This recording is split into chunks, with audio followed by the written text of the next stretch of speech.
அலை வந்தாலும் அசையாத ஆதாரமே, புயலடித்தாலும் சீதையாத அரண்நீர்.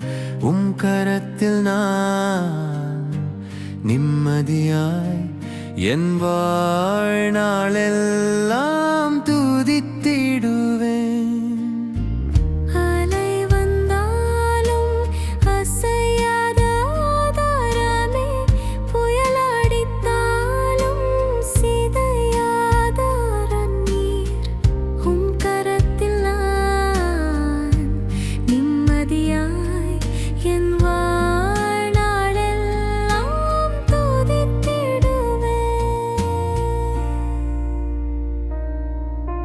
இயேசுவே என் மீட்பர் நீர், இரக்கம் என்னை காத்திடும்.